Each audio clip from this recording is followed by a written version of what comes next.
Call the September 11th Planning Commission meeting to order. My name is Holly Cuellar. I am the acting chair today as our chairman, George Alcaraz, is unable to be with us. Commissioners Anderson and Commissioner Esteras, additionally, are unable to be with us today. Before we get started, I'd like to ask Commissioner Hippen to lead us in prayer, followed by the Pledge of Allegiance by Commissioner Parks. If you please stand. Turn that on. Let us all bow our heads and be thankful for the privilege of being here. Be thankful that we live in a beautiful city, that we have farms and nature all around us, that we have the military to protect us. And let us remember this solemn day 20 some years ago, when we all woke up to continue our day and the nation was attacked and everything came to a halt. Let us take a moment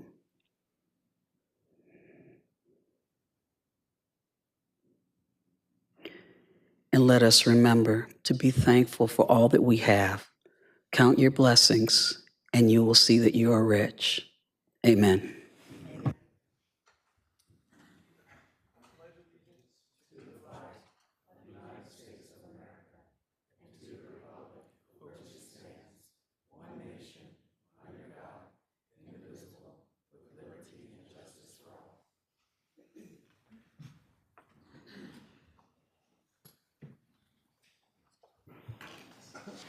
Okay, at this time, we will introduce the commission, and I've asked our Deputy Director, Carrie Brookhold, to introduce the staff who are here today. We'll start with my right.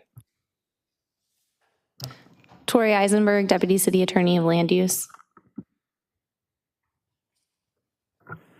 Michael Mauch, I represent the entire city as the at-large representative. John Cromwell, District 2. Brian Plumley, beautiful District 6 from historic SeaTac to the north end. Holly Cuellar, District 8. Catherine Byler, District 4, which is Town Center, all the way up to Newtown Road. Susan Hippen, District 7, the beautiful part of Kempsville that includes Salem, Tallwood, College Park, and Brandon. John Costin, District 9. William Parks, District 10. Good afternoon. I'm Carrie Brookhold, the Deputy Director of the Planning Department. Clerking to my left this afternoon is Kristen Bauer, Madison Eichels, and Beth Mowry. In the chambers, we have Zoning Administrator Kevin Kemp, Marshall Coleman, Alexis Bailey, Elizabeth Nowak, Aubrey Chabilcock, Lane Harrington, Rachel Miller, Gary Kanigan. We also have our city traffic engineer, Rick Lohman, in the audience, as well as representatives from our IT department, Rachel and Faith. Thank you. Thank you very much. At this time, I'd ask the clerk to please read the rules and order of business for today's meeting. Thank you, Acting Chair. The Virginia Beach Planning Commission takes pride in being fair and courteous to all parties in attendance. It is important that all involved understand how the commission normally conducts its meetings. It is equally important that everyone treat each other and the members of the commission with respect and civility. We request that cell phones be put on silent during this meeting. This is an abbreviated explanation of the rules. The complete set of rules is located in the front of the Planning Commission agenda. Following is the order of business for this public hearing. Withdrawals and deferrals. The chairman will ask if there are any requests to withdraw or defer an item on the agenda. Consideration of these requests will be made first. Consent agenda. The second order of business is the consideration of the consent agenda, which are those items that the Planning Commission believe are unopposed and which have favorable staff recommendation. Regular agenda. The commission will then proceed with the remaining items on the agenda. When an agenda item has been called, we will recognize the applicant or their representative first. Following the applicant or their representative, in-person speakers will be called next, and then the speakers participating via WebEx. Speakers in support or opposition of an agenda item will have 3 minutes to speak unless they are solely representing a large group, such as a civic league or homeowners association, in which case they will have 10 minutes. If a speaker does not respond or if a technical issue occurs which renders the comments unintelligible, we will move on to the next speaker or the next order of business. Please note that the actions taken by the commission today are in the form of a recommendation to the Virginia Beach City Council. The final decision to approve or disapprove an application will be made by the City Council. The commission thanks you for your attendance, and we hope that your experience here today leaves you feeling that you have been heard and treated fairly. Thank you. Thank you very much, Madam Clerk. Before we move to our agenda, we will need to vote on the August 14th Planning Commission minutes. I would like, okay, sorry. I would like to move to approve the amended minutes. I had an opportunity to review them during the break, and I didn't see anything objectionable. There had been a correction that I had requested that had been made, and so I'm in a position to make this motion. Thank you very much, Commissioner Plumlee. Is there a second? I second that motion. Hearing a second, the motion for the approval is made by Commissioner Plumlee with amendments and seconded by Commissioner Byler. The vote is open.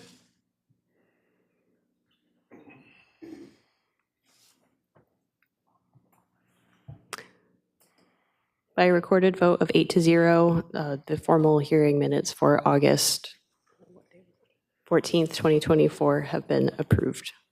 Thank you very much. Our next piece of procedural business is the motion for Planning Commission's rules and procedures. Do I have a motion from the body to approve the Planning Commission's rules of procedures? I'm going to ask council, if I may, if there had been the one update that we had discussed with the word may to shall. Yes, since the procedures were included in your supplemental package, which was published to the public, I would just recommend a motion for approval with the modification of the may becoming a shall in section 12. I would move to approve the bylaws as amended and described by our council under section 12. Second. Thank you very much. Let's see. Hold on a second. I lost my place. Okay, hearing a second, the motion is approved by Commissioner Plumlee with amendments to section 12 and seconded by Commissioner Costin. We're going to be doing a verbal vote, starting with Commissioner Mach. Oh. Aye. Aye. Plumlee, aye. Cuellar, aye. Byler, aye. Hippen, aye. Costin, aye. Parks, aye. By a vote of 8-0, the motion has been approved. Thank you very much, Madam Clerk. The next in order of business is the consideration of requests to withdraw or defer an item. Please come forward if you have any withdrawals. Not yet.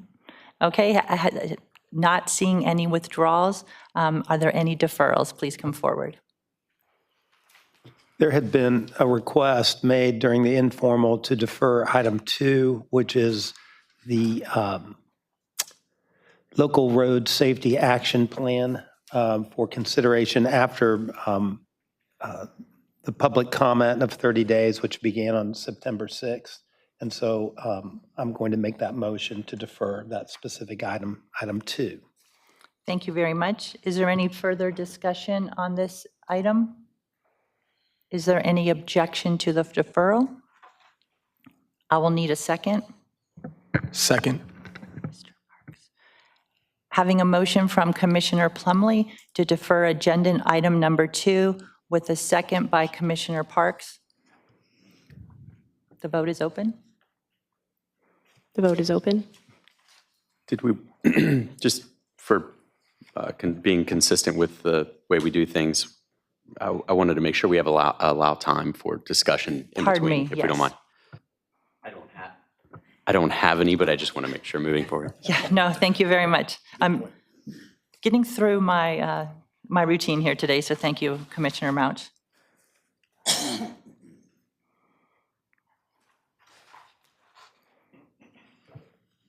By a vote of 8-0, item number 2 has been approved for deferral. Okay. Are there any additional deferrals today?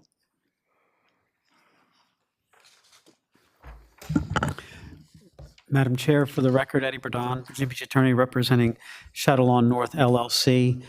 We request that this item be deferred so that it can come forward to the commission on the same agenda as a application behind it on the same half of Rudy Avenue that's pending, which may be next month, maybe the month after. In the meantime, my clients will be canvassing the area and talking to the neighbors, some of whom houses they built, so that hopefully we can Excuse me, move Mr. the Burdon. dialogue forward. Can you, for the record, say what item? I don't think anybody has stated what item this is for. Oh, I'm sorry. You're I fine. apologize. Thank you. Item 4, Shadow Lawn North LLC. Oh, I heard that. Sorry. Thank you very I got much. another one, too, if you want me to do that one. We're going to pause for just one moment. There may be some speakers that are here. Are there any objections to this item being deferred? Madam Clerk, I understand there might be some speakers here today. Right now, the only thing that the commission is voting on for agenda item number 4 is deferral, and we welcome any speakers who would like to speak in regard to the deferral. The first speaker we have is Brendan Harold.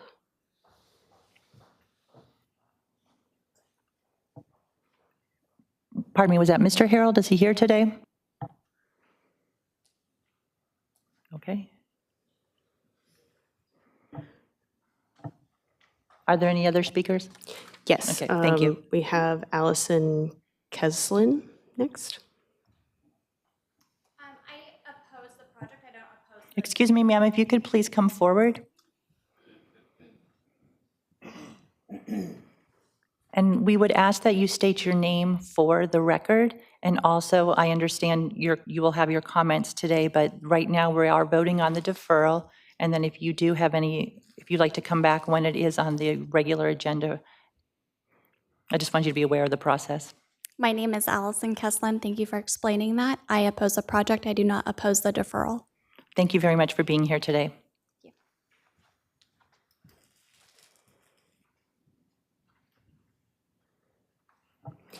And our last and final speaker via WebEx is Kelsey Poitras, followed by no other speakers. And apparently they are not online.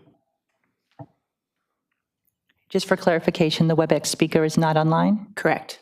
Okay, and we have no additional speakers? No. Okay, thank you very much. And at this time, I have not heard any opposition. Do I have a motion to defer these items? So moved. And is there a second? Second. Discussion. Hearing no additional discussion, I have a motion to defer agenda item number 4 by Commissioner Mouch and a second by Commissioner Byler. The vote is open.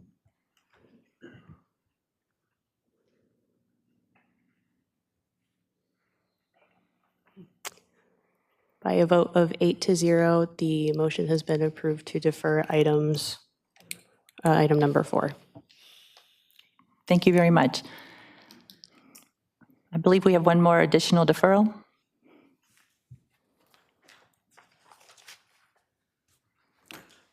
Madam Chair, again, Eddie Burdon, Virginia Beach Attorney representing Wafi LLC, case number 13, alternative compliance application. We request that this item be deferred indefinitely, likely come back next month, but indefinitely, so we can try to get on the same page with regard to the conditions.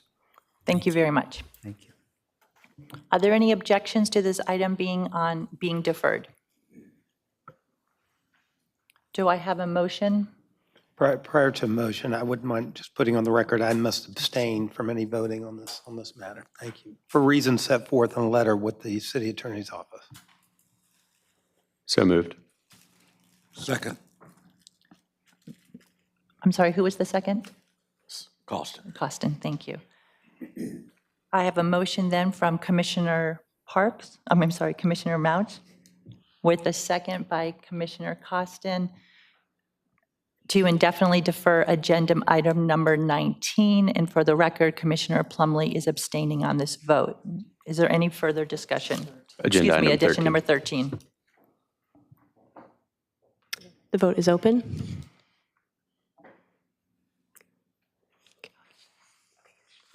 By a vote of 7-0 with one abstention, the motion to defer item 13 has passed. Okay, thank you very much. We will now move to the consent agenda, and I've asked Commissioner Byler to serve as the acting vice chair to walk us through the consent agenda. Thank you, Madam Chair. Today, we have 4 items on the consent agenda. These are applications that are recommended for approval by staff, and the Planning Commission concurred, and there are no speakers signed up in opposition. The first item is agenda item number 5, Ferber Company Central LLC. Is there a representative here today to speak on this item? Welcome. Please state your name for the record. Thank you, Ms. Byler. For the record, Eddie Burdon, Virginia Beach attorney representing Ferber Company Central LLC. My client is in attendance today and appreciates the kind words that you all had for this application and the informal. We appreciate being on the consent agenda. It's a modification of proffers, so obviously there are conditions, and appreciate Marcel's work on this application. Thank you. Thank you. And are the conditions acceptable to your client? They're in our proffer agreement, so they are acceptable to us, yes. Thank you. You may be seated. Thank you. The next item is agenda item number 6, Sugar Plum Bakery. Is there a representative here to speak on this? Good morning, Madam Chair, members of the Planning Commission. For the record, Billy Garrington on behalf of the applicant. Applicant in this case is Sugar Plum Bakery, property known as 1361 Laskin Road. There are 3 proffers in the staff write-up, and we're in total agreement with those. And I want to thank your staff for working with us on this piece of property. And we're in total agreement with the proffers, and we thank you for placing this on consent. Thank you. You may be seated.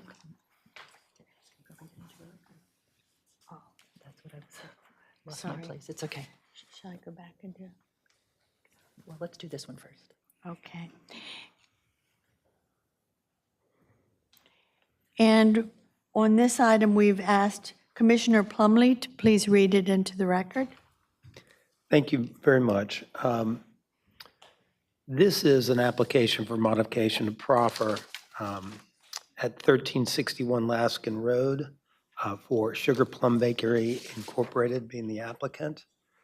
Our wonderfully informative staff provided us an excellent presentation on this item. There's been absolutely no objection placed to this very minor modification of great importance to this applicant, and there were no objections from the members of the Planning Commission, and therefore it appears appropriate for the consent agenda. Yeah. Thank you, Commissioner Plumley. We're going to go back to agenda item number 5 to have that read into the record. Commissioner Byler's doing a great job, so we're just going to continue moving forward. Thank you. And we've asked Commissioner Hippen to please read agenda item 5, Ferber Company Central LLC, into the record. The applicant seeks to amend proffers associated with the conditional rezoning approved by City Council on 14 July 1998 to rezone this property from R5D Residential District to Conditional B2 Community Business District to redevelop the site with an eating and drinking establishment with a drive-through. The applicant is proposing to modify original proffers from 1998, as well as modified proffers approved in 2001 and 2003 to modify the site layout, renderings, landscaping, and proposed uses on this property in order to adapt a former Bank of America building for reuse as a Panera Bread restaurant with a drive-through. Hearing no objections, this item is being placed on the consent agenda.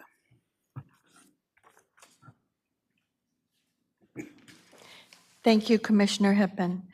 The next item is on the agenda as items 8 and 9. Melly Villanos Reynolds, property owner. Is there a representative here to speak on this item? Welcome. Please state your name for the record. Thank you, Madam Chair and Commission. Melly Vallanos Reynolds. And are the conditions acceptable to you? Yes, ma'am, they are. Thank you. You may be seated. Thank you. And we have asked Commissioner Parks to please read this into the record. Thank you. The applicant is seeking the modifications of conditions in a conditional use permit to construct and operate an automobile repair garage at 619 London Bridge Road. Condition 5 of the 1978 conditional use permit restricted construction of any building within 600 feet of London Bridge Road. The applicant seeks to modify this condition to construct a 40 foot by 60 foot automobile repair garage within 600 feet of London Bridge Road. The proposed building, as indicated on the elevation plan, will be approximately 16 feet tall. The site of the proposed automobile repair garage is currently occupied by shipping containers that will be removed from the property prior to construction of the building. The automobile repair garage will be used to service and repair equipment and vehicles stored in the bulk storage yard. The garage will not be open to the public. The automobile repair garage will be a prefabricated metal building with 2 roll-up bay doors and 1 entrance door. Hearing no objections and with a favorable staff report, we felt this was appropriate for the consent agenda. The next item is on the agenda as item number 10, Travis Smith. Is there a representative here to speak today?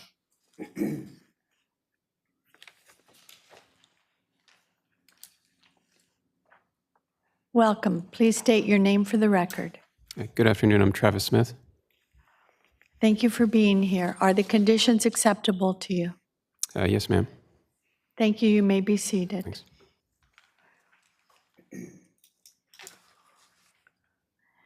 And we have asked Commissioner Plumley to read this into the record.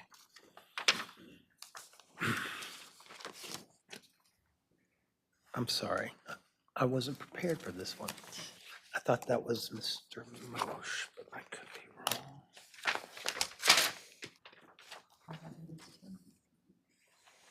This is item 10. 10. My apologies. Yes. This is an application for short-term rental at 304 28th Street, Unit 205. It appears by staff to meet all the requirements for short-term rental application. There were no prior violations indicated on this data sheet, and there was no objection either from the public or any member of the Planning Commission, and therefore it's appropriate for the consent agenda.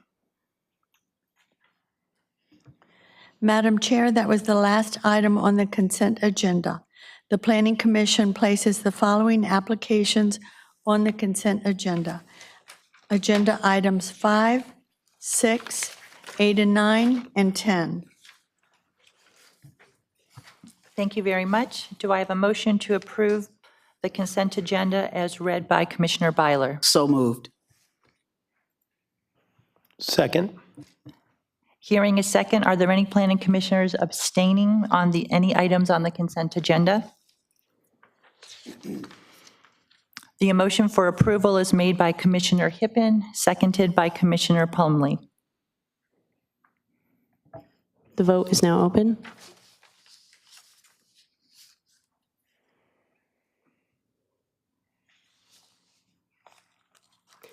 By a vote of 8-0, items 5, 6, 8, 9, and 10 have been recommended for approval on the consent agenda.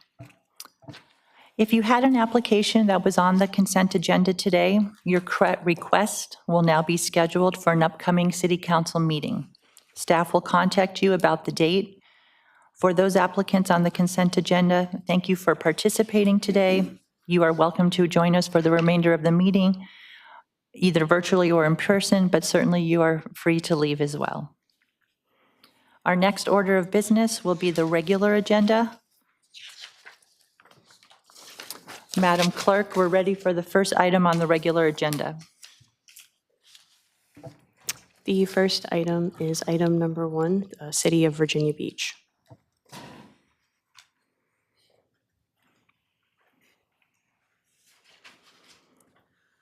Good afternoon. My name is Brooke Costanza. I'm the city arborist for Virginia Beach. I am here to present the Urban Forest Management Plan for 2023. We would like this incorporated into the fuller comprehensive plan for the city. We have done a couple of urban tree canopy, or a few urban tree canopy studies. The last one we did was in 2018, and comparing that to 2012, we actually have lost 1.4% of our urban canopy. So what this document does is it goes through guidelines on how the city can achieve a goal of 45% urban tree canopy by 2045 that was established by City Council in 2014. We are keeping that goal for this particular document as well. We have gone through some internal review and public engagement. We have had a couple of public meetings to present this to the public. We also have presented this to the Open Space Committee. We also have shared it throughout the city, throughout all the departments, and have had lots of good comments come back, and we have modified that document based on their comments that have come back. Okay, thank you very much. Are there any questions of the applicant from the Planning Commission? Commissioner Plumley? Hey there, how are you today? Good. Thank you so much for your work. I really do appreciate it. I had brought up at the informal some concerns about the stakeholders' involvement in the creation of the document. Do you know when it was advertised to the public for comment, this particular version, 2023?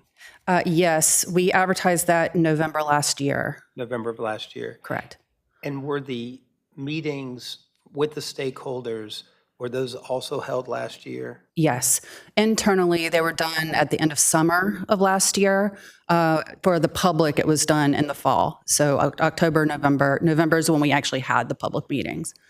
And we had an online survey up for, I believe it was 3 months from November until January, and advertised that online as well. Okay, well, that's good to hear. There were several objectives set forth that are called measurable objectives. And I had asked you this question in the informal because I was concerned about these being mandates, but I think you are pointing out that these are objectives and not necessarily mandates. Can you explain that? And that, because it may come up in the future as to whether or not these are mandates. But it's being presented to us as these are objectives, and I want to get your position on that. Yes, so a few of those statistics in there are stating that you have to, I think you presented, you have to plant this many acres in order to achieve this goal. And that's if we don't follow certain objectives, we don't do tree preservation, then we would have to plant this many acres in order to achieve that goal because we are losing this amount of acreage per year. But a lot of those objectives are things that we are already doing when it comes to future considerations. Those are just things that we're going to look at in the future. So I don't know if that kind of answers your question. Well, just being specific, so it says implement measures to preserve 350 acres of urban tree canopy in any given year. That is not a mandate, is what you're saying. That is not a mandate. It would also require that we're properly tracking and that we have the facility to properly track whether or not we are in fact destroying more than 350 or whether we're getting close to that.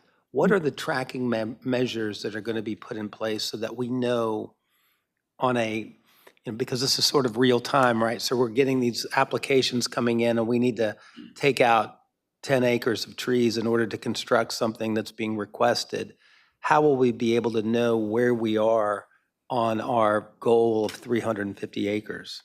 Sure. So one thing that we're doing for city property, we can't necessarily do this on private property, but we are tracking all tree removals and tree plantings on city properties.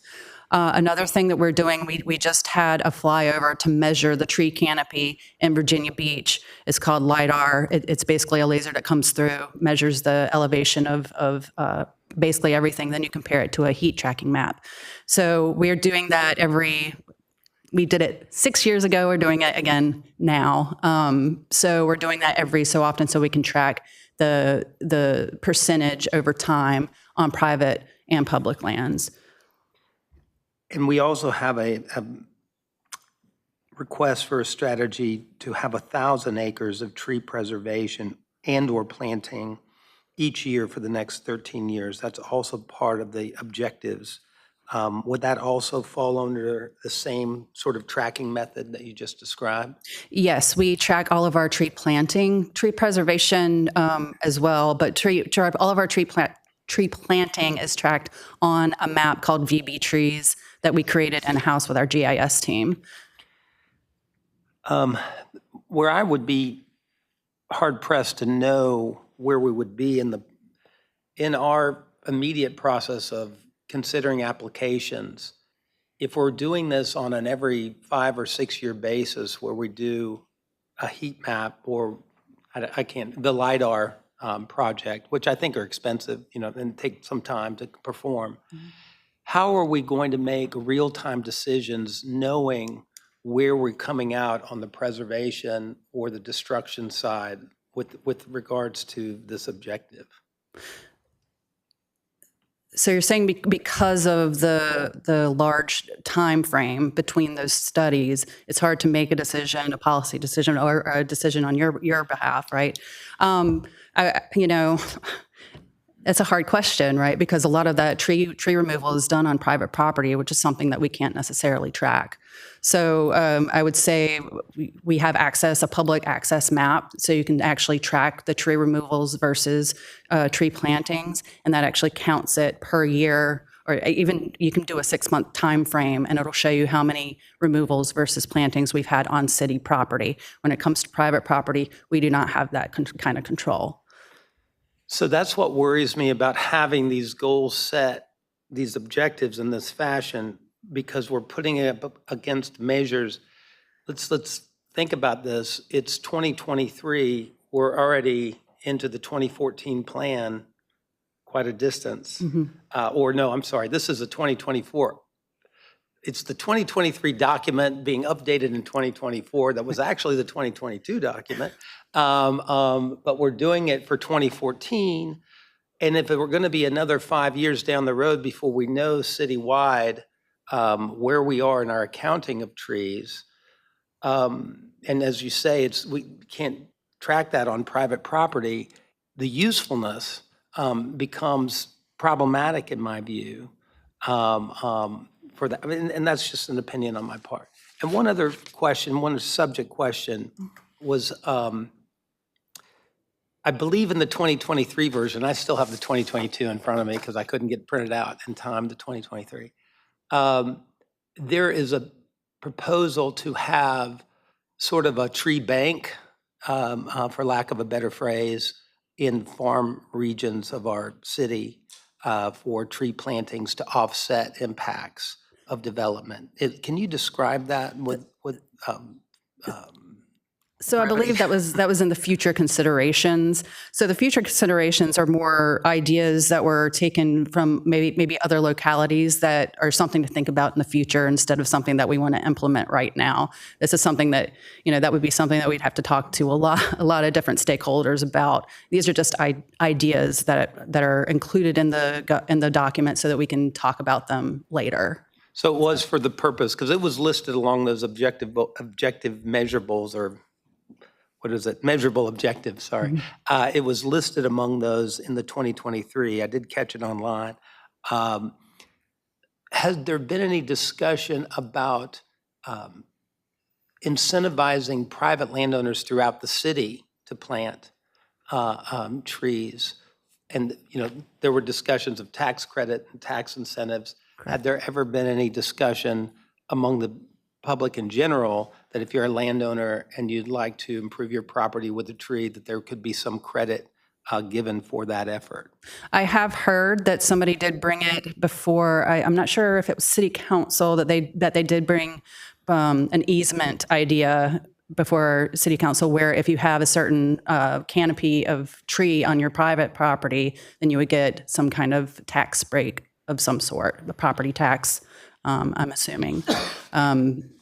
We also do have that idea in the document for future considerations as well. I noticed the explanation about the impacts of 100 trees, 105 trees per acre on average. having a drainage effect of 100,000 gallons of stormwater in our city, and stormwater is a very significant problem throughout the city. And so I really do appreciate this plan and find some real positive to it. Obviously, I see some weaknesses on measuring this goal as we go through, but whatever we can do to advance the technology of tracking our canopy, I think would be of high importance. Thank you very much. Thank you. Are there any other questions from commissioners? Madam Clerk, do we have any speakers? Yes, we have one speaker, Eddie Bourdon. Thank you very much. Thank you, Madam Chair. I will be brief. I'm not opposed to this at all. And I've served on the Green Ribbon Committee since its inception, and I did confirm that we heard a little bit about this update at a meeting that was dominated by discussion of the trees that we need to plant that Dominion Power is paying for because of the clearing for the large transmission line serving the offshore wind energy project.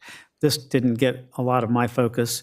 I've been haven't been available till yesterday to try to look this up. I had my secretary look it up, and all we could find was the 2022 update.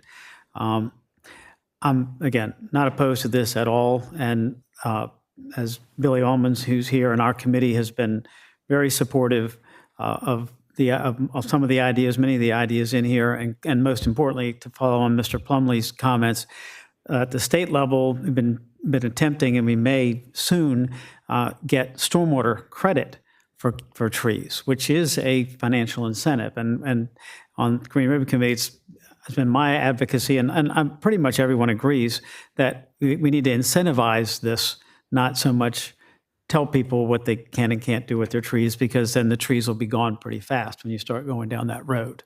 So the incentives, and I know Rob Goodman's been working on, to try to get a plan in place to save live oaks and things like that, which all these are very good things. I'll end this by simply saying, the document that you're voting on, my secretary, who's good on the computer, not me, could not find. We found the 2022. And personally, I didn't have a chance to read it for other reasons, and I would like the opportunity to read it, but that can happen between now and City Council. As far as I'm concerned, I'm not here to oppose or what y'all wish to do, but the ideas, there are a lot of ideas. Most of them are very good. Mandates are not a good idea in my view. Thank you. Thank you, Mr. Bourdon. Are there any questions for the speaker? Okay. Any additional speakers, Madam Clerk? No. Okay, I'd like to open up the floor for discussion or to entertain a motion. I move that this ordinance be adopted and incorporated into the Virginia Beach Comprehensive Plan. Second. I have a motion by Commissioner Byler for approval for this item to be adopted into the comprehensive plan. Second by Commissioner Hippen. Discussion. Having no discussion, we can open the vote. The vote is now open.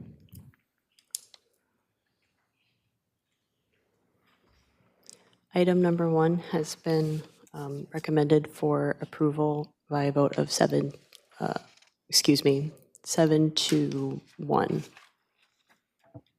Thank you very much. Okay, Madam Clerk, if you call our next agenda item number, please. Item number 3, Fourth Generation Home Builders, LLC.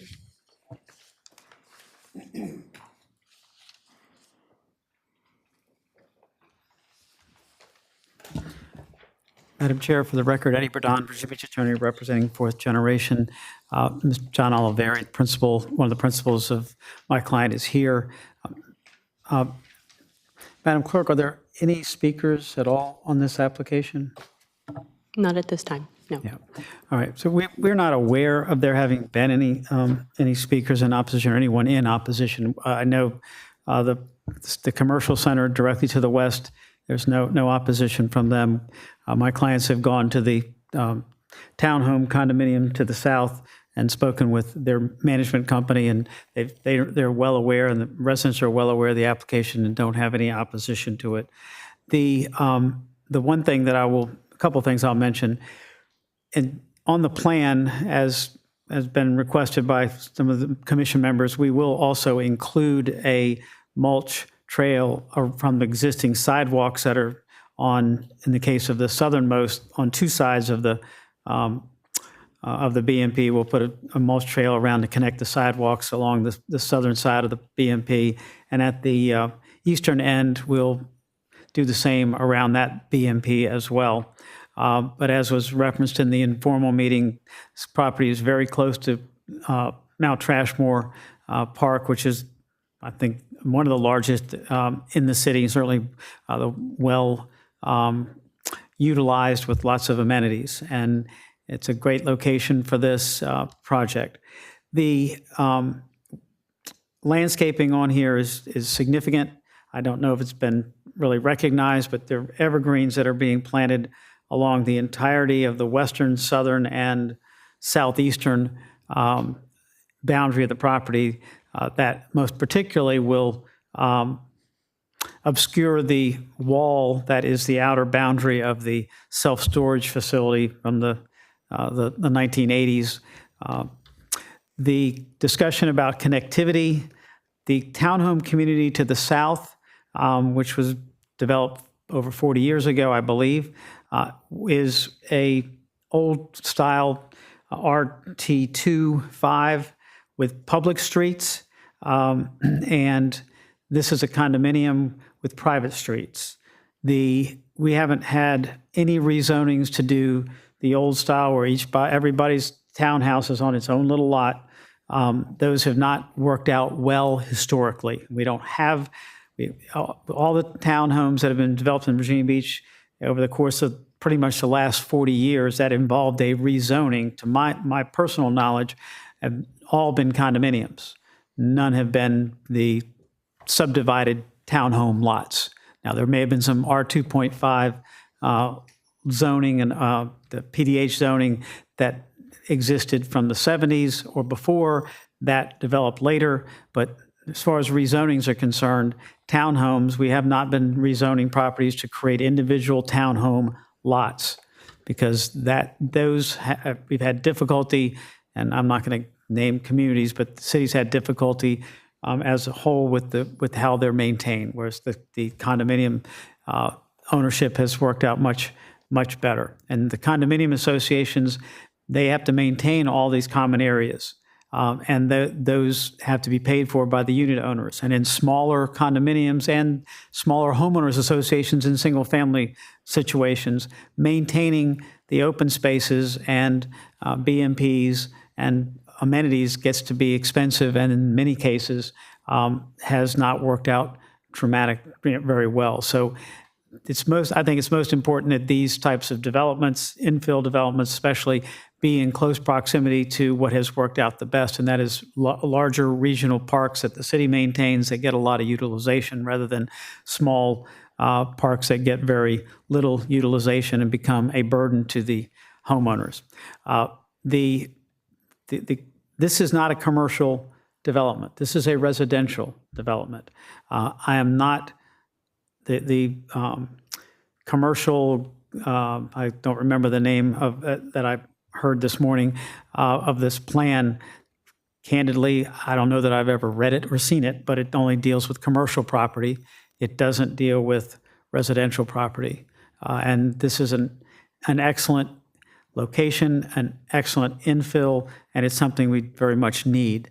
The houses in this development will be in the low fours, which may not be under some people's definition. I actually think it's pretty close to being in the definition of an affordable house in Virginia Beach these days. But that's the price point that's anticipated. And be happy to answer any questions. We appreciate the staff's work on this application, and obviously the proffers are ours. And we will add the mulch paths between now and City Council, if you all. Okay. Are there any questions for the speaker from the commission? Commissioner Plumley? Thank you. And Mr. Bourdon, I would like to first tell you my condolences, because I know you had to attend your father's service, and this has come up on you quickly. And I just want to tell you from the bottom of my heart, you're a wonderful attorney, and I very much, please express to your entire family my condolences. Thank you. Thank you, Mr. Plumlee. If I understand correctly what you're saying with regards to the townhome properties, as far as connecting to them, because that was my concern, and that is in the commercial pattern book, that we connections to the primary street with any nearby residential and include comfortable shaded walking paths and pass through the stormwater amenities. Now, you could interpret that as meaning if that's only business to residential, it's not residential to residential. Or you could say, when you are in this district, it's connectivity is one of the strongest ideas behind residential development. We have two side-by-side residential communities, but we don't have a connecting road. We don't have a connecting road when there's only one road leading in and out of this development project. And from a public safety standpoint, as far as access, emergencies that could arise, having that additional roadway is of significant importance. I didn't know whether or not those were private or public streets. It sounds like they're public streets. On the within south town. side, they're public streets, and because you have to have street frontage to subdivide property on a public street. So the townhouses in the neighborhood to the south are on a public right-of-way, and they're individual lots with townhomes on them. This is a condominium with private streets and not a public street. And to do a public street, you wind up with a 50-foot right-of-way with different setbacks, and you're talking about putting, to do a public street and put it through to that public street, first, the likelihood is very significant in my experience that that older neighborhood would not want street going through, the traffic going through its neighborhood. And in this case, because this property is on a major arterial or a contributor to a major arterial on basically a commercial area, it's not, for this size unit, number of units, so you're not lacking in access, as the traffic folks have said.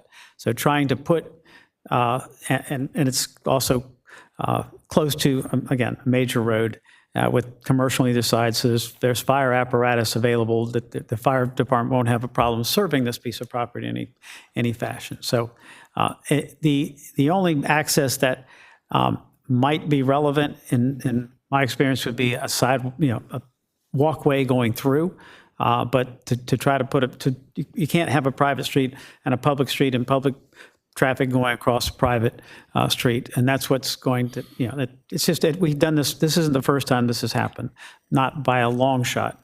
You could place a public easement across the private roads for there to be public access.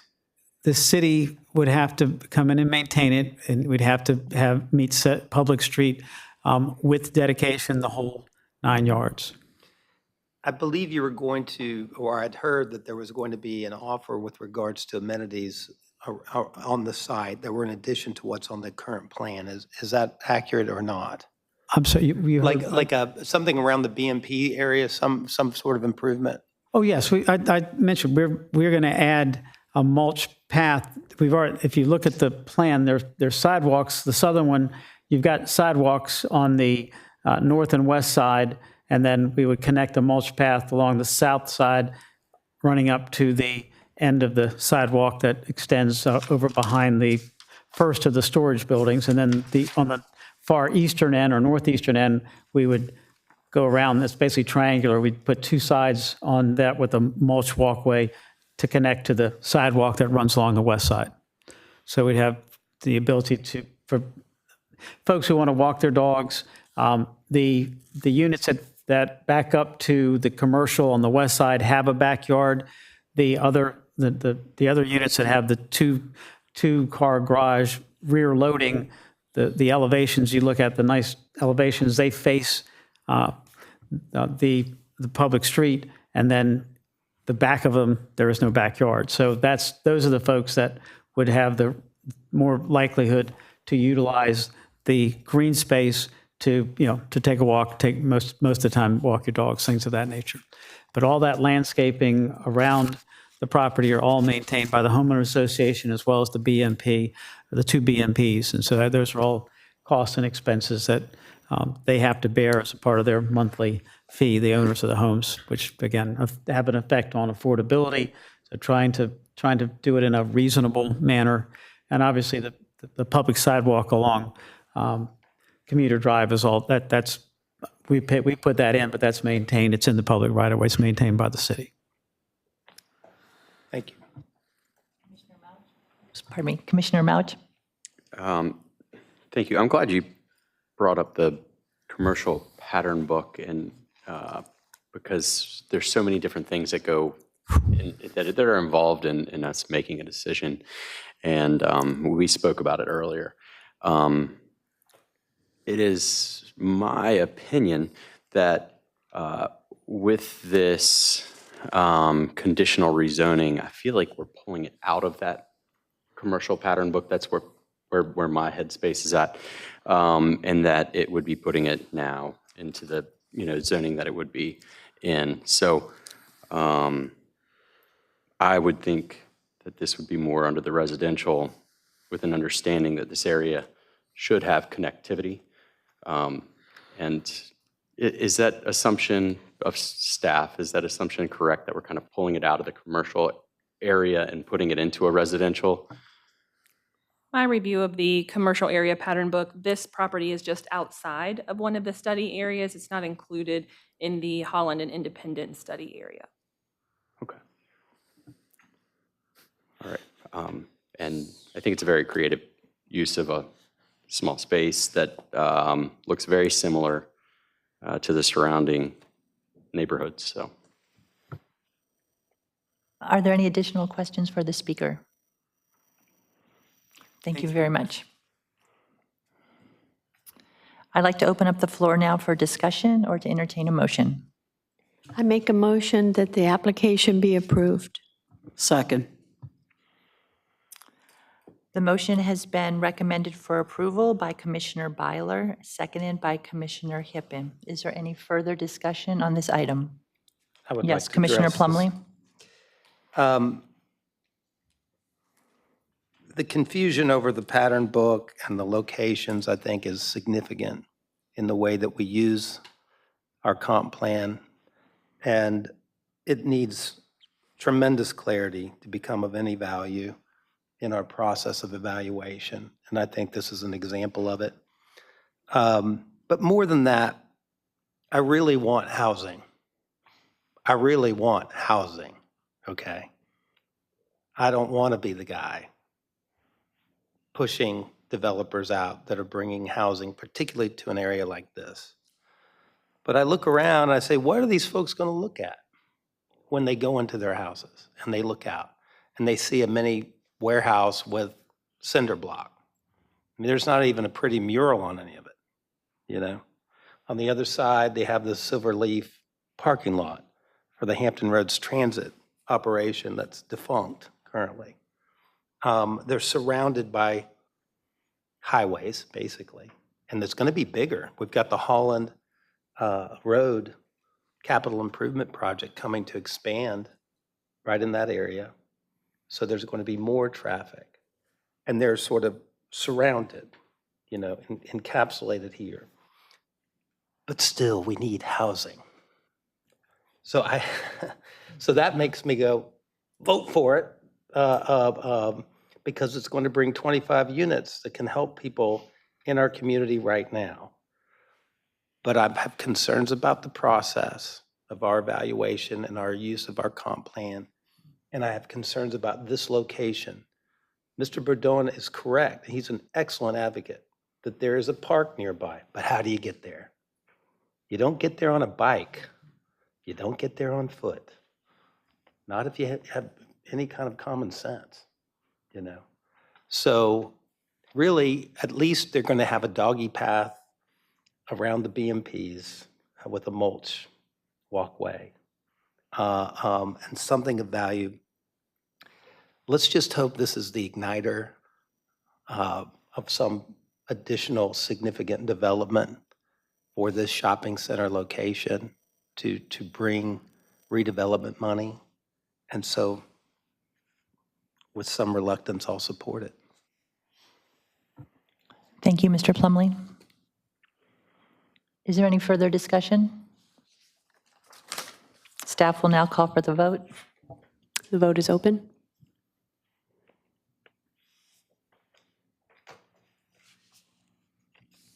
By a recorded vote of 8-0, item number 3, Fourth Generation Home Builders LLC has been approved.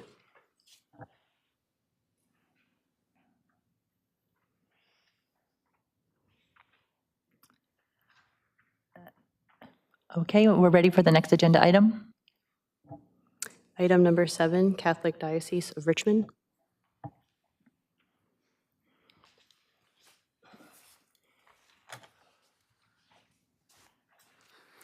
Thank you all. For the record, again, Eddie Burdon, Virginia Beach attorney representing the Catholic Diocese of Richmond.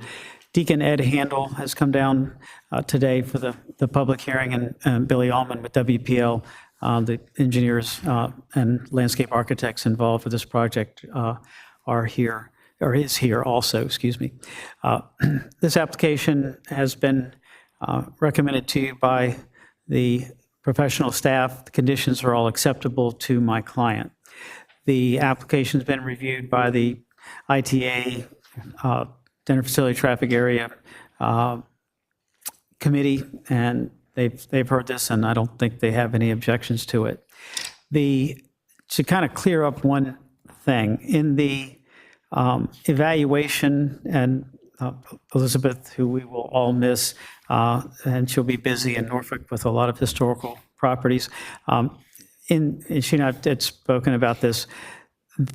The plan is a little confusing, and we've had it updated with the city prepared subdivision plat on this property, but the amount of acreage that is involved in the actual cemetery and the location of the cemetery is, first of all, more than 600 feet away from properties on the south side of Indian River Road, for whom you have an opposition letter from.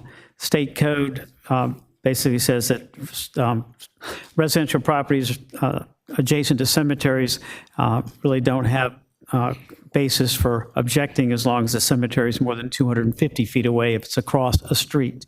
The cemetery in this case is over 600 feet away and across the street. So I'm not really sure how there's any reason to object. But the amount of acreage, if you look at if you can put the plat up there that shows a reservation area and the BMP, that's not the one. The one that's color code, there you go. All right. The actual cemetery itself, the yellow, I guess, that actual area is 9.671 acres. The green right-of-way reservation maintained, city gets the property for free when they want to put the road in, and the road will have a connection to the old Indian River Road because of the community that's south of the old Indian River Road. And that area is 2.836 acres. Because to create this parcel, we have to have road frontage. The road frontage is the existing Indian River Road, which does happen to be old. And then we've got the BMP, which is another 3.7 acres. So the BMP will serve eventually not just the church, the cemetery, I'm sorry, but it'll also be serving the road, because that large BMP isn't really needed for a cemetery. It doesn't have that much impervious surface. So in terms of the swap, the size of the cemetery is almost the same size as the two parcels that are to be swapped with the city that are on Salem Road that are heavily wooded and do provide substantial stormwater mitigation.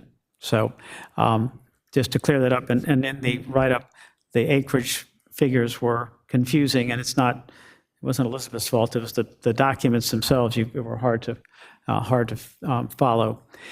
On the plan itself, I'll mention it was done some time ago, the plan for the cemetery, by an engineering firm up in Central Virginia, and they show potential connections to the north and to the east. That is not there's nothing to that. The city owns the entire piece of property around it, and the Catholic Diocese has no options, no anything with regard to that property. It was just something a planner just put on paper. So there's no intention, plans whatsoever to connect and to expand the cemetery. That cemetery with the mausoleum, with columbarium, but should be fine for quite some time. But and it is non-denominational. There's no restrictions on who may be interned on the property. With that, I'd be happy to answer any questions anybody may have. Are there any questions for the speaker? Commissioner Cromwell. Mr. Bourdon, is there any chance maybe to beef up some of the landscaping right at the very entrance, being it's across from a housing development? As long as there's no impact on the visibility triangle, I don't see, if it's not that we don't have that much frontage on Indian River Road anyway, unless you're talking about along the BMP. And again, it's 600 feet from, Right. Yeah, I mean, I didn't know if, I see you've got a buffer all the way, on the adjoining property. Yeah, there's a we put that on there because the church asked for it, and there's a condition in here about that, about the buffer to the church's property, and if that's not, it needs to be. We didn't put it across where the road will eventually go, but Right. I mean that's something that it could be discussed during site plan, but I don't know about why we would. We've got a buffer on what would be the north side of the future right of way. We've got landscaping, but I don't know why we would necessarily want to put landscaping along Indian River Road to buffer the view of what will be a fairly large wet pond. I got you. Okay. Thank you. If there's something that needs to be done at the entrance, as long as it didn't affect visibility going in and out, I'm sure the diocese would not have any problem with some additional landscaping. Thank you. Thank you. Are there any additional questions? I'd like to open up the floor now to entertain a motion or further discussion. Sorry, we have one speaker. Oh, pardon me, I didn't realize that. Yes. It's okay. Scott Maid, just with some commentary.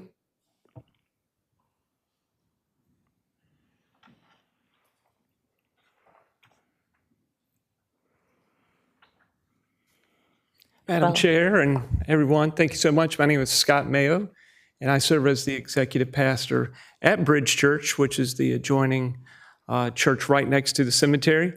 We have no objections to it. Oftentimes, churches and cemeteries have to work together, so we understand that's kind of the nature of what we do. But we do just have some concerns that we have obviously written to Ms. Nowak.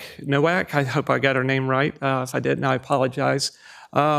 But she's been very helpful and very courteous with helping the church.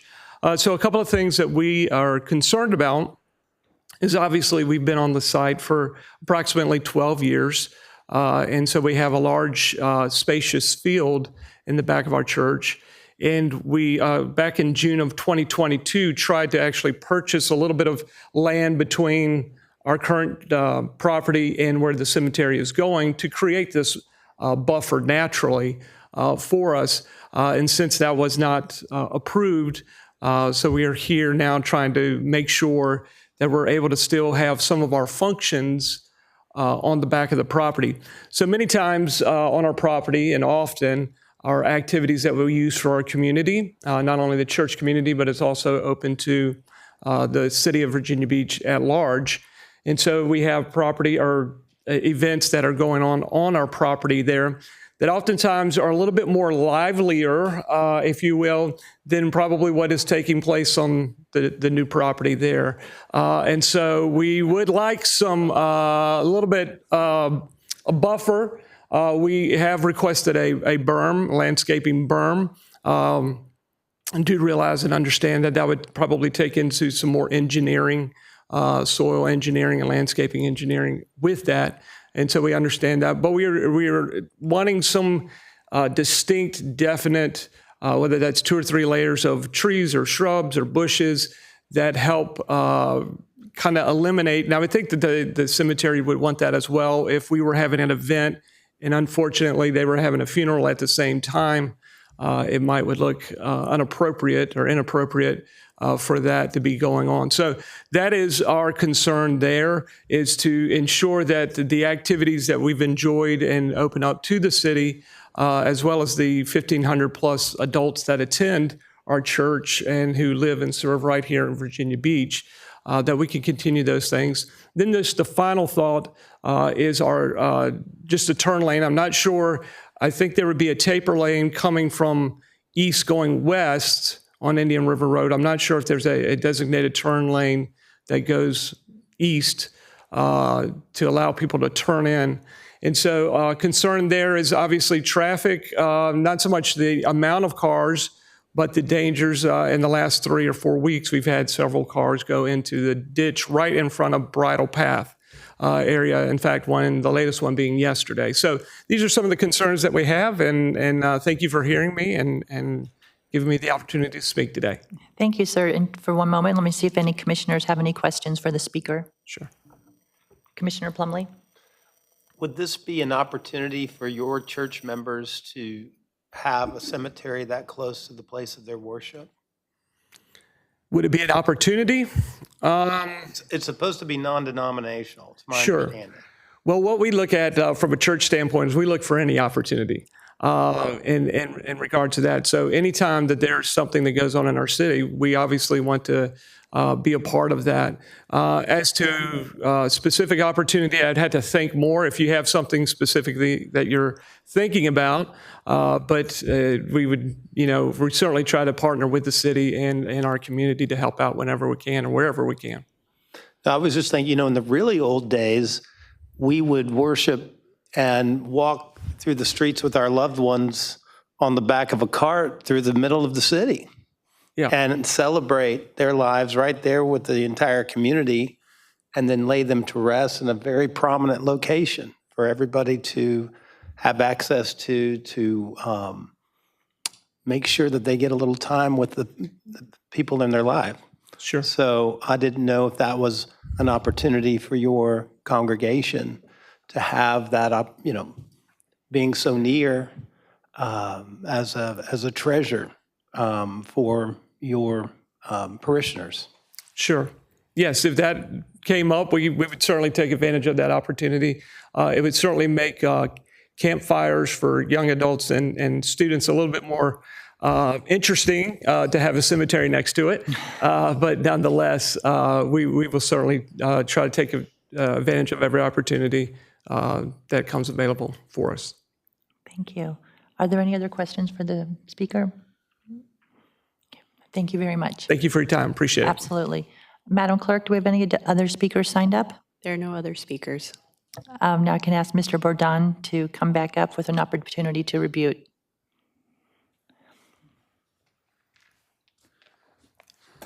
We certainly, from a land use standpoint, not speaking for my client, but my clients would certainly, be more than willing to be a good neighbor, and will be a good neighbor to a church. My view, a cemetery adjacent to a church is extremely common and I would call it normal. And I'm not really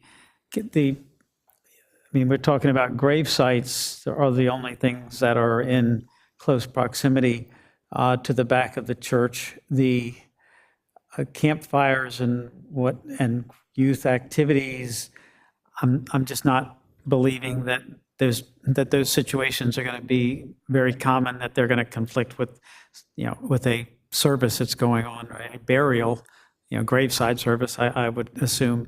But we certainly have depicted a strong landscape evergreen buffer, but we don't generally do berms out in the southern part of the city, even, when we're segregating uses that are commercial to residential. So I would certainly not inclined to be believing that a berm is necessary, but happy to put evergreens up, and I think that the church and this cemetery will get along just fine. Happy to answer any questions. Are there any additional questions? Thank you very much. Thank you. I'd certainly like to open up the floor now for discussion or to entertain a motion on this agenda item. I'll move to approve. Do I have a second? Second. Okay, I have a motion for approval. It's made by Commissioner Plumlee and a second by Commissioner Costin. Any additional discussion? Staff will now call for the vote. The vote is now open.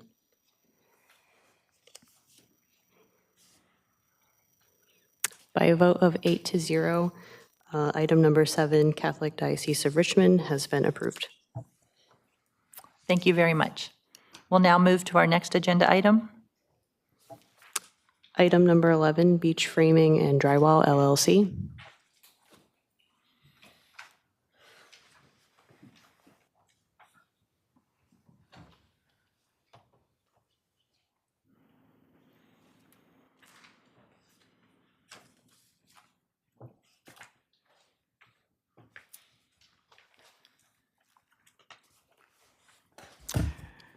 All right.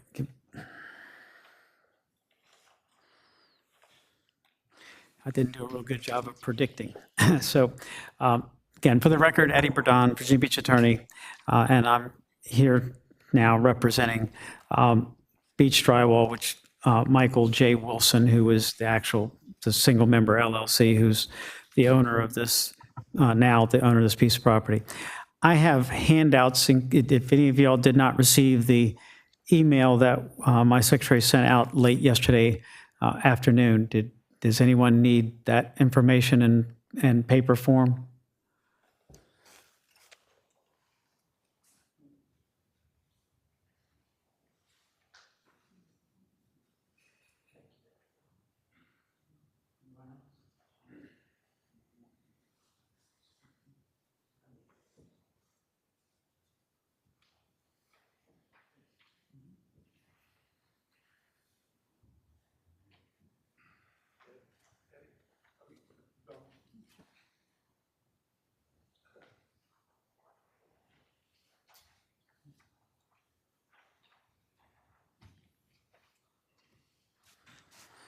Again, I apologize for the tardiness in getting the information out. That's on my unexpected travel plans. But this is all information that was provided with the application or totally within the frame of knowledge of the staff. And frankly, the presentation at the informal this morning was hit the mark that I had concerns about when I was finally able to review the staff report on Sunday. Late Sunday. This is a complicated application. There's a lot of history involved that most of you all haven't had because you haven't been on the Planning Commission but so long, and these circumstances go back to a time frame in the late 50s, early 60s, all the way through the mid-70s, where we had a subdivision ordinance that required subdivision plats that people didn't do, including lawyers, in many, many, many instances.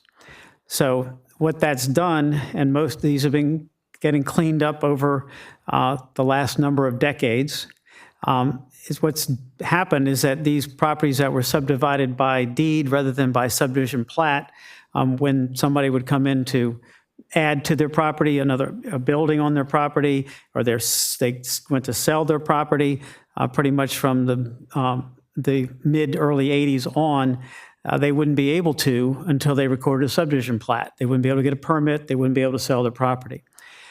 And in the overwhelming majority of those circumstances, the lots still met, or the property sizes still met the requirements of the zoning that was in place then, as it had at the time they created the lot.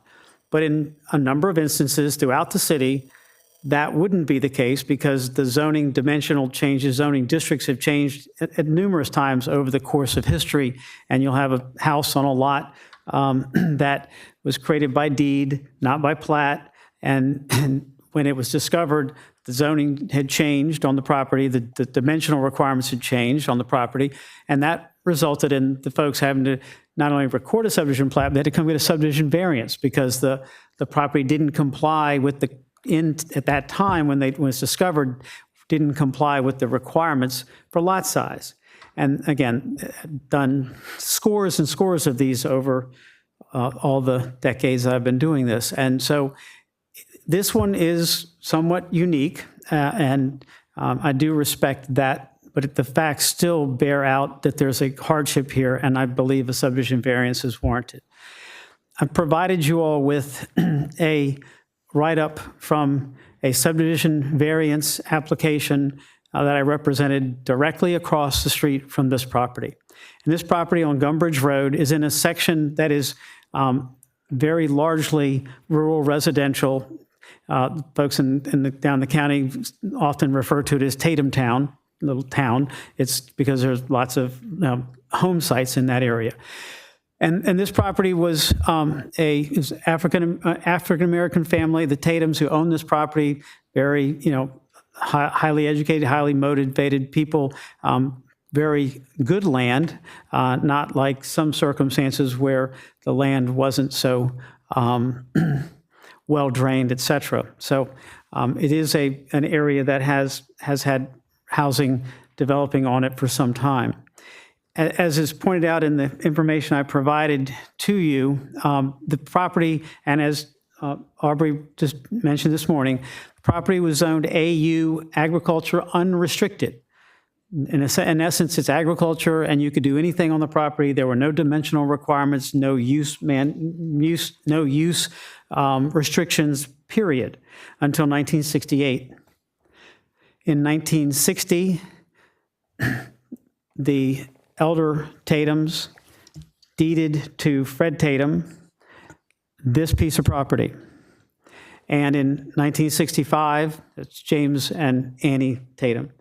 And that deed is a completely legitimate deed executed and notarized by Mr. Dawley, the Dawley family, prominent families in agriculture in the southern part of the city of Virginia Beach. Fred Tatum took title at that time by this deed, but he didn't record it. Again, that doesn't mean that the conveyance didn't occur. You don't have to record a deed. Now, it's not a real good idea not to, but candidly, and I wasn't in a position to know this back in 1960 since I was 4 years old. But the reality is that a lot of the African-American community throughout the South and the country even as a whole, but especially in the South, didn't necessarily understand, or more importantly, didn't necessarily trust the government, and they sometimes wouldn't record documents, okay? And so I don't know what Mr. Tatum's motivation in not recording was, but it's not necessarily a wise thing to do, but the deed wasn't recorded. But again, the property did exist. It was deeded. He had a trailer on the property from 1965 on with a septic tank. Now, my client, all these years later, has purchased the property. He did not know of the problems that existed at the time, and that, quite frankly, is the fault of who represented him at the time, who should have been able to figure that out. But again, in this day and age, with title companies doing closings who don't represent the buyers at all, that's going to happen. But fortunately, most of these have been cleared up. And this is just one because Mr. Tatum owned the property so long and lived in it that it's just now coming about. So as I've explained in here, and I've provided you with the information from the 2017 application, which I think should, if you have a chance to read it, if you haven't, I think would be somewhat illuminating. And I've provided you with a copy of the deed, and I've provided you with a copy of that Tatum plat. The Tatum plat is a Tatum plat that divided all this property in 1971. However, it is labeled as a partition plat. However, Kay Wilson and I researched this separately many years ago. We can find no record that there was ever a partition suit. There was no judicial order. There's no court order that anyone can find. But the plat was recorded and properties were conveyed off of it. And houses were built on many of the lots. And in 2017, I went through the whole number of all the houses on these lots. But the deeds that were recorded from that plat, which was not a subdivision plat, conveyed property legally. And some of those have been back and gotten variances later, and there are more that will be coming. They're the same scenario for all intents and purposes legally as this. It's the deed off of that partition plat that created the property by deed, because that plat's not a subdivision plat. So this is, in my view, exactly the same legal scenario. And poor Mr. Wilson bought the lot, having every belief from his representative, from the real estate people who sold him the lot, that he could build a very small, very affordable house on this property.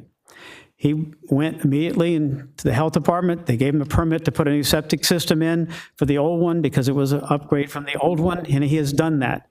And that is a considerable cost in addition to the purchase of the property. And he's now going through this process to get a subdivision variance. The setback issue. Mr. Bourdon, just briefly, we're at the red line. Sorry.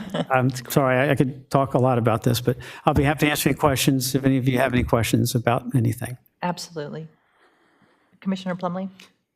Just quickly, so the community is in support of this, is that fair? That's correct. And we have one member who actually was able to come, so others had doctor's appointments today. We have a petition from the community. There's no opposition. Jay has been to all of the neighbors. There's no one opposes it. And the one side where there's the 10-foot setback shown, the trailer has been 8 feet off that property line since 1965. Okay?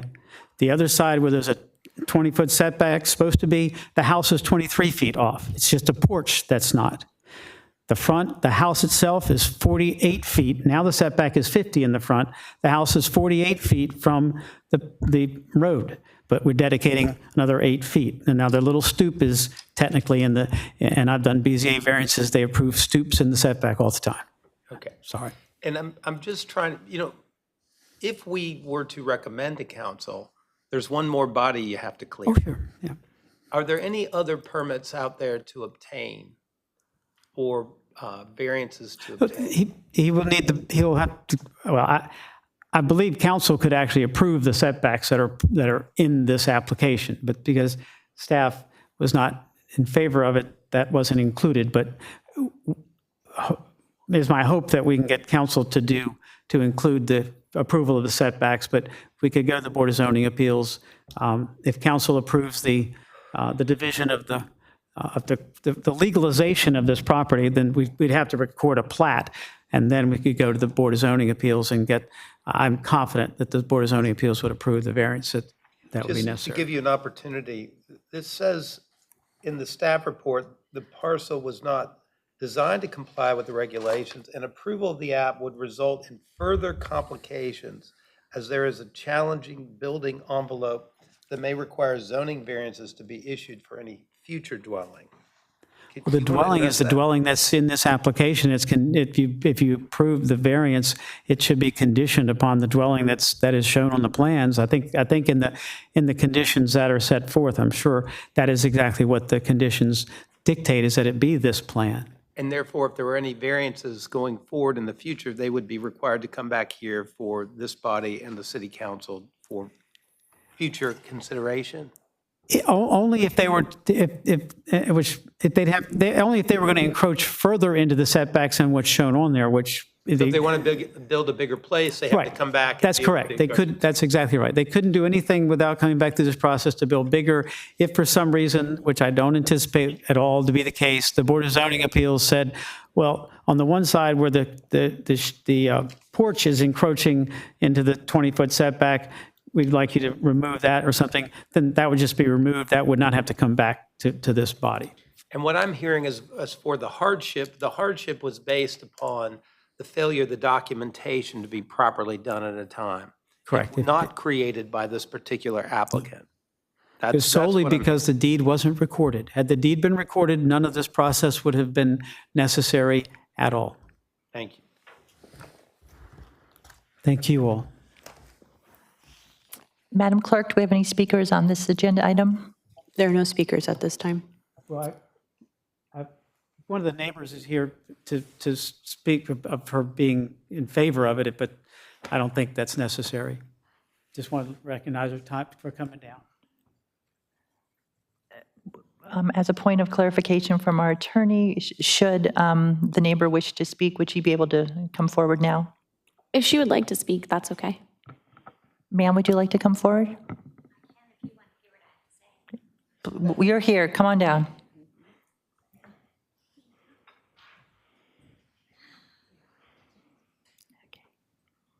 Welcome. Oh, thank you. I've got a folder here of the original Tatum. I'm a Tatum. Okay, just pause for one moment. If you could please state your name for the record. Okay, my name is Sandy Tatum Gray. Thank you, Ms. Gray, and you'll have 3 minutes. Okay. Oh, Lord, I'm chatty. Let me see if I can sum this up. So I remember sitting there doing these minutes in the 80s when Grover Wright would go at Nancy Parker. Does anybody remember that? Anyway, so I go way back here. I'm living right now on my grandpa's homestead, which is 1972. Back in the day, it was Route 3, Box, whatever. Next door to where I was raised, my father was my Uncle Fred, who lived in this trailer. He was his executor, and he's the one who received the property when Uncle Fred passed away. In the family, there were 10 boys and 3 girls. They all got property on Gumbridge Road. That's why they called it Tatumstown. All raised their families there. Uncle Fred, Uncle Julian, those were the 2 brothers that never married, and there were 3 trailers at the end of that street before Dolly Road. That was my Uncle Fred's, which is the property in question. Across the street from him was Uncle Julian. And then my Aunt Ruby, who had a vacation home when she came up from Greensboro. And as long as I can remember, that's where those 3 stayed. And when Uncle Fred, and I've got pictures, I actually have a family picture of the Tatums when they went to resolve my grandpa's will after he passed, and it's taken inside my Uncle Fred's trailer. If anybody wants to see any of that, I have it here with me. But I can certainly attest to the fact that there was a trailer on that property. The septic tank that was the original on that property, my dad and my Uncle Rusty put in for Uncle Fred so he could have his own place. And he was never more proud than to have that trailer to call home, because he was, like I said, on his own his whole life. He was kind of an introvert, lonely guy, but never happier than when he was with his family. Thank you very much. Sure. Are there any questions for the speaker? No. Okay. Thank you. You may be seated. I'd like to open up the floor now for any further discussion or entertain a motion. Commissioner Costin. I'd like to move to approve this thing, but before I do that, I'd like to say that there are plenty circumstances, especially in the county, that we will never be able to fix or will never get around to spending the money to fix them. And the term existing non-conforming applies here. because it's something we can't fix, but it's been that way forever. And I would move to approve it. I have a motion from Commissioner Costin to approve this. Do I have a second? Second. I have a second by Commissioner Plumley. Is there any further discussion? Staff will now call for the vote. The vote is now open.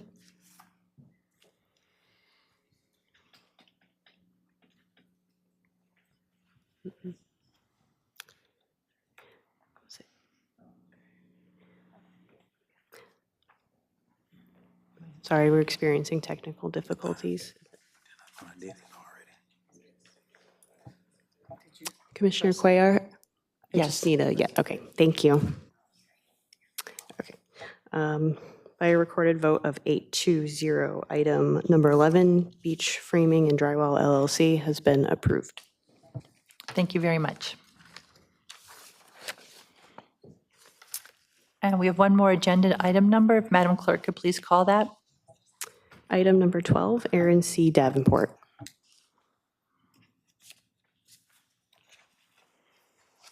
Mr. Davenport, if you could come forward.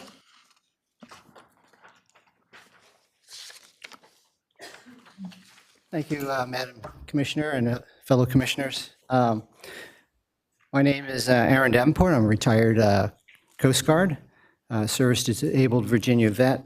I want to thank Garrett Hannigan for his help with the application process.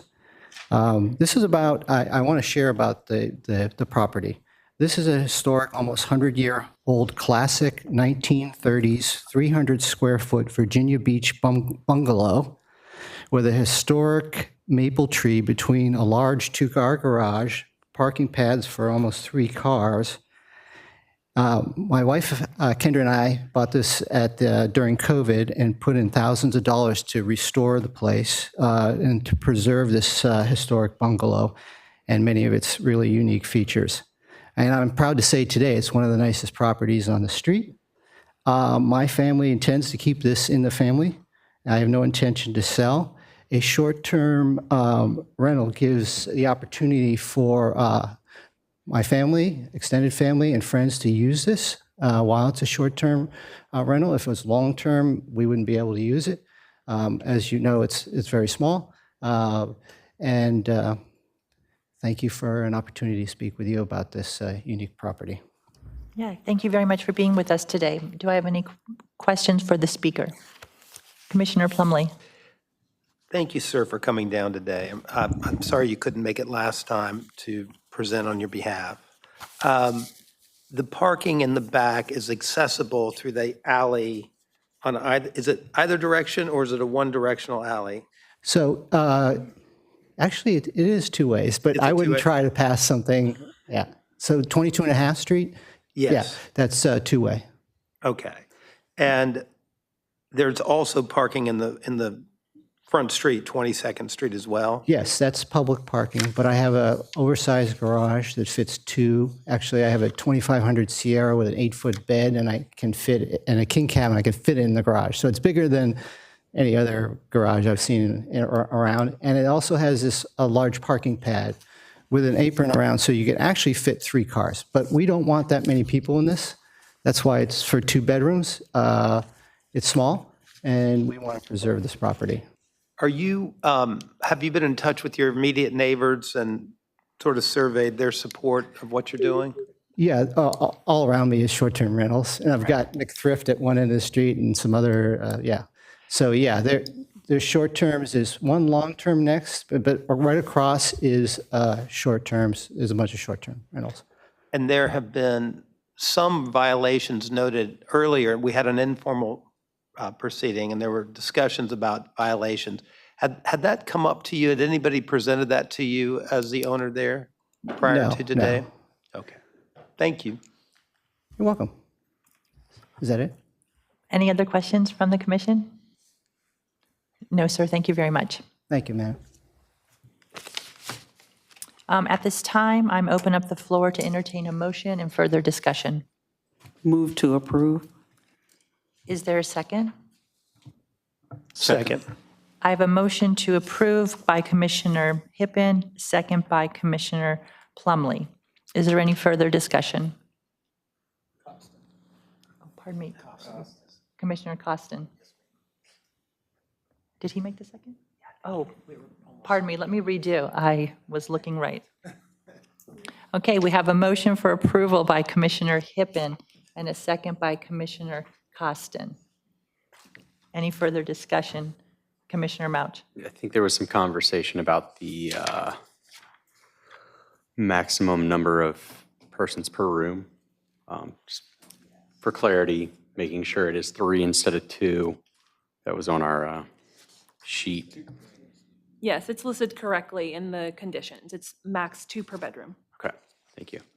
Thank you for that clarification. Definitely. And for the record, I just want to make sure that we all do understand that even though there are violations, there's some good short-term rentals out there, but I think it's incumbent upon our city to make sure that we're trying as hard as we can, knowing that we're understaffed in that position, in that role, to make sure that people are conforming as best as possible. And it'll be a growing concern as we approve more. Just wanted that known for the record. Thank you, and we certainly appreciate citizens such as Mr. Davenport coming forward today, filling out the required paperwork. Commissioner Hippen? And I want to put this on the record, the violations were not on Mr. Davenport's property. So I moved to have this approved because I don't feel that he should be held up because of the violations of people around him. You know, he's trying to do the right thing, and he's coming forward in the process. And I believe that that's the reason why I moved to approve this. I agree with that sentiment. I just, when you have property and you're there at times and not there at times, it's always good to know these things. And these things were brought to us today. There was an objector at the previous hearing, so we felt it necessary to address that issue, and they weren't your violations. It wasn't about your property. Okay, I just wanted to be clear about that. Thank you. Commissioner Costin, you have your microphone on.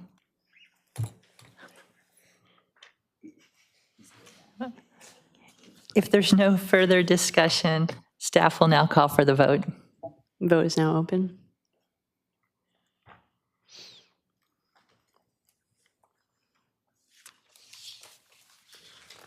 Item 12, Aaron C. Davenport, by a recorded vote of 8-0, item 12, Aaron C. Davenport has been approved.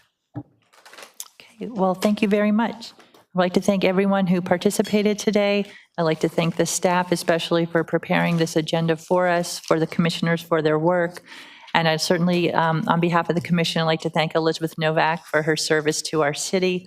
It's certainly Virginia Beach's loss and Norfolk's gain, but we know you're passionate about historic preservation, and they must be delighted that you can share your talent with them. So thank you, and you're always welcome to come back on a Wednesday.